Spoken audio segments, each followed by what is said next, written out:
नमस्कार। श्री राम जय जय राम। हमारे जीवन में जीवन का प्रारंभ प्रतिदिन नित्य रूप में हरिस्मरण से होता है। भगवान श्री राम का हमारे जीवन में जो एक आदर्श प्रत्येक भारतीय के हृदय में विराजमान है, इसका कारण है कि हम प्रतिदिन निद्रा से जागरण के तत्काल बाद हरिस्मरण करते हैं और वो हरिस्मरण हमें बहुत कुछ निर्देशित कर जाता है। यदि हम इसको ऐसा कहें कि भगवान पुरुषोत्तम मर्यादा श्री राम को हमने भगवान के रूप में ग्रहण किया, जिस मर्यादा का पालन उन्होंने जीवन में किया, उस मर्यादा से ही प्रत्येक भारतीय ओतप्रोत होकर के अपने जीवन के लक्ष्य को प्राप्त करना चाहता है। वास्तव में जो शिक्षा है वह शिक्षा किस प्रकार की होनी चाहिए? वर्तमान काल में शिक्षा रोजगार पर शिक्षा है, परंतु हमारी अनादिकाल की आर्ष परंपरा में शिक्षा को मानवता से देवत्व की ओर ले जाने की शिक्षा है और इस शिक्षा को अपने अंदर आत्मसात करने के लिए बहुत सी मर्यादाओं का पालन करना पड़ता है। भगवान श्री राम के जीवन को यदि हम अन्य ब्रह्मांडीय तत्वों की दृष्टि से देखें तो कुछ आचार्य कहते हैं कि यह भगवान श्री राम का अवतार सूर्यांश के रूप में हुआ।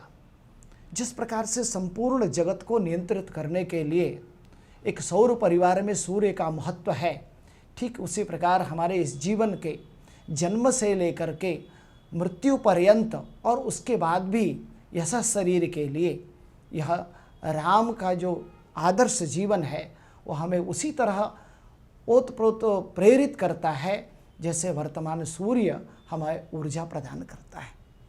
इसीलिए बहुत से ज्योतिर्विद इन्हें सूर्यांश पुरुष के रूप में जानते हैं और हम जानते भी हैं कि उन्हें हम सूर्यवंशी कहते हैं। तो जिस प्रकार से सूर्य एक नियत समय पर आना, नियत मार्ग से जाना और नियमित रूप का प्रचलन है, ठीक उसी प्रकार भगवान राम के जीवन को भी हम अपने सारी समस्याओं के समाधान के लिए प्रयोग में ला सकते हैं। और संपूर्ण भारत के वासी जिस प्रकार भगवान राम के जीवन में अनेक प्रकार की समस्याएं आई, उन समस्याओं को उन्होंने जिस स्तर से, जिस अपनत्व से उसको स्वीकार किया और उसमें से सहजतापूर्वक उनके समाधान की ओर अग्रसर हुए, वह हमारे लिए, शास्त्रकारों के लिए एक आदर्श बन गया। इसलिए हम राम के जीवन को मर्यादा पुरुषोत्तम भगवान श्री राम का आदर्श जीवन मानते हैं और हम उस आदर्श के सन्निकट पहुँच के अपने जीवन को सार्थक और उद्देश्यपूर्ण बनाना चाहते हैं। शास्त्र कहता है कि नाना पुराण निगमागम सम्मत यद रामायणे निगदितम क्वचिदन्यतोपि, जहाँ सुमतितः संपत्ति नाना, जहाँ कुमतितः विपदि निधाना। रामचरितमानस की यह पंक्ति संघे शक्ति कलौ युगे इसका एक ज्वलंत उदाहरण है। भगवान राम के जीवन में चाहे वो राज्य का शासन हो, चाहे वो लंका पर आक्रमण हो, चाहे असत्य पर अहिंसा पर विजय प्राप्त करनी हो, सर्वत्र उन्होंने सुमति दिखाई और उस सुमति का परिणति क्या हुई कि यहाँ हमें संपूर्ण समस्याओं से निजात प्राप्त हुआ और सत्य की प्रतिष्ठा हुई। हमारा जीवन का लक्ष्य क्या है, हमारे विद्या का लक्ष्य क्या है, शिक्षा का लक्ष्य क्या है?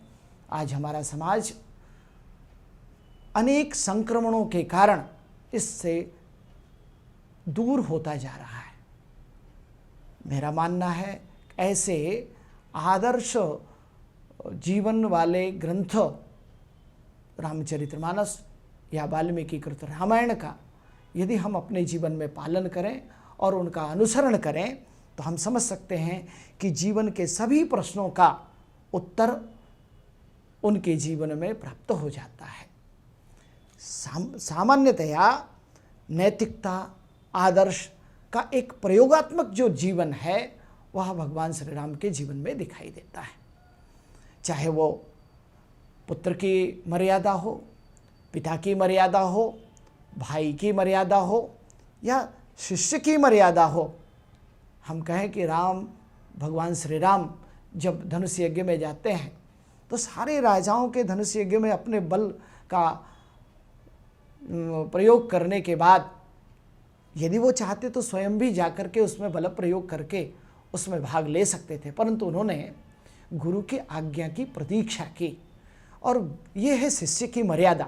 जब गुरु ने उन्हें आदेश दिया कि अब आप महाराजा जनक के इस शोक का विनाश करने के लिए आप प्रयत्न करें, तब उन्होंने अपनी शिष्य मर्यादा से अपने गुरु को प्रणाम करते हुए फिर उधर अपने कदम को बढ़ाया। यह है शिष्य की मर्यादा।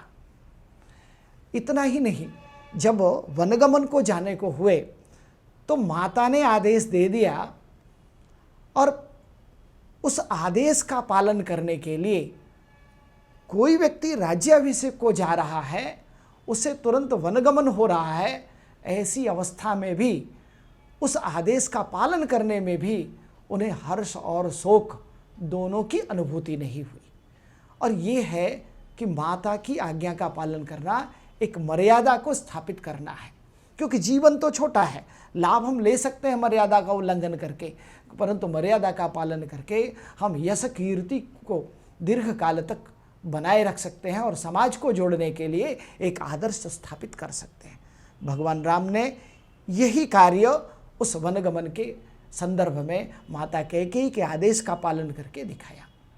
यदि हम इसे पति की मर्यादा कहें, पत्नी की मर्यादा कहें, तो ये सारे मर्यादा उस 14 वर्ष के वनवास काल में भगवान श्री राम और माता जानकी के जीवन आदर्शों को देखते हुए, माता जानकी जब अनुसुईया के पास माता के पास जाती हैं और जो उपदेश उन्होंने उनसे प्राप्त किया, उस अनुसुईया जी ने उपदेश देते हुए माता जानकी से कहा, मातु पिता भ्राता हितकारी मितप्रद सब सुन राजकुमारी, अमित दान भरता वै देही अधम सुनारी जो सेवन देही।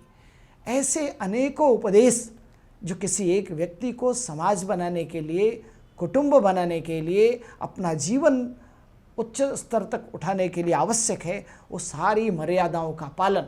इसीलिए जब भगवान राम ने अयोध्या छोड़ी तो मर्यादा उनके साथ साथ चली गई। और दीपावली के दिन जब हम उन्हें बुलाते हैं, जब वो वापस आते हैं, तो उत्सव इसीलिए मनाते हैं कि वह पूरी अयोध्या नगरी मर्यादा से युक्त हो गई और राम राज दैहिक दैविक भौतिक तापा राम राज काहू ही नहीं व्यापा।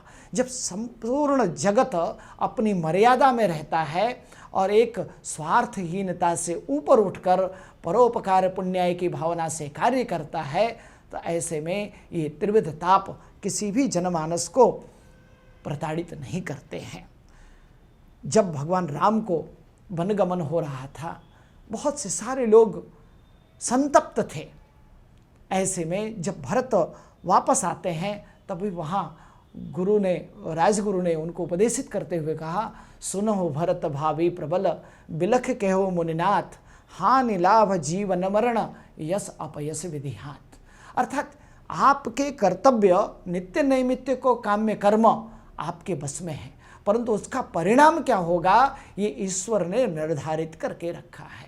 उस निर्धारित किए हुए कर्म को करने के लिए मर्यादा अत्यंत। तो आज हम आपसे चर्चा केवल अपनी सीमाओं को जानने, अपनी मर्यादाओं को जानने का जो हमारी सनातन परंपरा में उदाहरण दिया है और जिसका बहुत ही सरल प्रयोगात्मक जीवन भगवान श्री राम के जीवन में देखने को मिलता है, यदि उसका एक अंश भी हमने अपने जीवन में रख लिया, यदि अपने भ्रातृधर्म, पुत्र धर्म, पिता धर्म इत्यादि की मर्यादा को यदि हमने अपने जीवन में ले आए, तो मेरा मानना है वह मनुष्य से होकर महामानव और महामानव से होकर देवत्व को प्राप्त कर सकता है। ऐसे उद्देश्यों को लेकर के प्रतिदिन हमारा जनमानस भगवान श्री राम को स्मरण करता है। हम जब आपस में भी एक दूसरे से मिलते हैं तो जय श्री राम या राम राम कह के अभिवादन करते हैं। इसका प्रतीक ही है कि हमारे हर सांसों में राम का वास हो और हमारी हर क्रिया मर्यादा से युक्त होनी चाहिए। इतना ही आप सभी से मेरा निवेदन है कि यदि आप जीवन में एक बार रामचरितमानस का अध्ययन करें और उसकी किसी एक पंक्ति को अपने जीवन में उतारें तो हम पुनः कह सकते हैं यह भारतवर्ष उत्कर्ष की ओर जा रहा है। और जिसकी पुनः पंक्ति दोहराता हूँ कि जहाँ सुमति तहाँ संपत्ति नाना। और इन्हीं शब्दों के साथ मैं आप सभी का पुनः आह्वान करता हूँ कि राम के जीवन को अपने जीवन में उतारने का प्रतिदिन हम प्रयास करें, जिससे संपूर्ण समाज का, व्यक्तिगत तो होगा ही, परिवार का, समाज का, सबका उत्कर्ष और अभ्युदय होगा। इसका कारण है कि हम इस जीवन में जो कर जाते हैं वो तो जीवन भर रह गया, परंतु जीवन के बाद भी जो अनंत काल तक यशस जीवन रहता है, यश कीर्ति रहती है, वह अनंत काल तक रहती है और वही हमारे आने वाली पीढ़ियों को प्रेरित करती है। तो उस कृतयुग में, सतयुग में भगवान श्री राम का यह मनुष्य जन्म में किया हुआ लीला आज भी हमें अनेक समस्याओं से उबारती है, हमें मार्गदर्शन कराती है और हमें प्रेरित करती है कि हम संपूर्ण समस्याओं को सहजता से कैसे उससे पार पा सकते हैं। जय श्री राम।